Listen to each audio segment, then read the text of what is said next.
Good afternoon. I'm up at Stranmillis, I'm off the Stranmillis Road here, and I've headed down towards the Lyric Theatre. There's a show on here that you really need to come and see, and it has been running here for a few days now. It's run from the November 1st to 5th, and it's Dan Gordon, his tribute to the late great Frank Carson, who was a son of Belfast. Dan Gordon tells the story of Frank Carson's 50 years of comedy. In 1976, I mean, this is one example, Frank Carson did 41 network shows. It was the way he told them, and he was a cracker.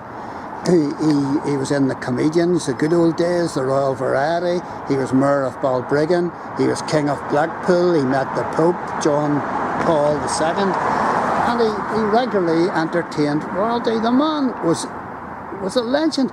But Dan Gordon reveals that Frank Carson was so much more. So if you're coming to the Lyric or elsewhere, and I presume that this show, this drama, will travel to other theatres throughout north and south of Ireland, and possibly even over to Blackpool.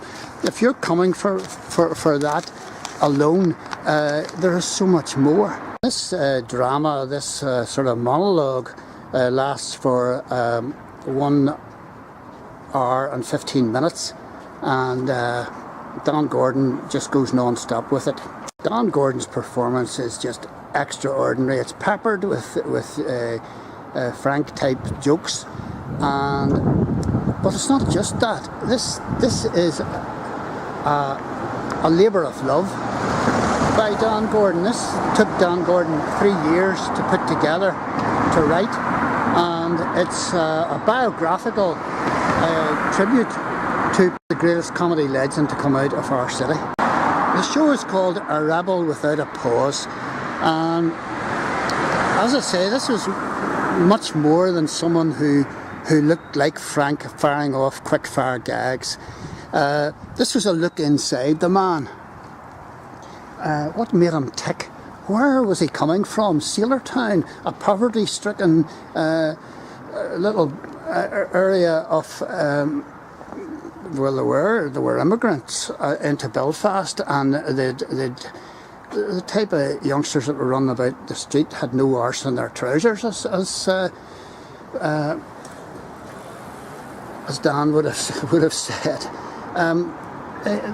The tribute tells, as I say, the inside story. Frank Carson had a rough old life. There wasn't money about. He got an awful hammering from his grandfather. He got an awful hammering from his own father. In fact, he didn't go to the funeral of either of them. This is amazing stuff that's being revealed about Frank Carson, the man from Sailortown who never forgot his roots and never forgot Belfast. So there's a lot of social history in here.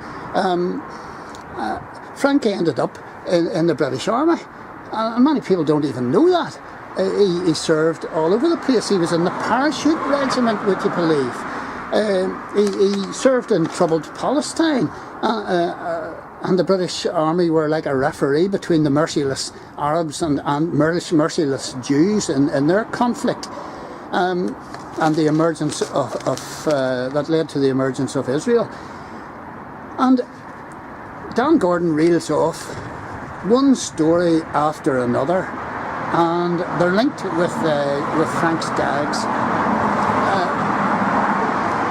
Frank Carson was an amazing man who hit the heights of comedy in the UK, and he's recognised and loved by all, even well known around the world.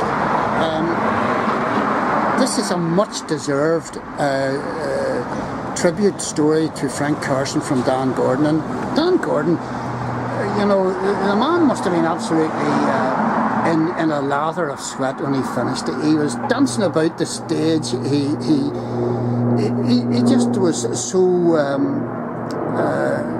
dramatic, and he was full of, there was times of pathos, there was times of laughter, and he articulated all. He was putting on different voices of different people. He did this man, Frank Carson, justice. So if you get an opportunity to see this show, as I say, A Labour of Love by Dan Gordon, go and see it. It is well worth it. It will open your eyes to who the man Frank Carson really was. Well done, Dan Gordon.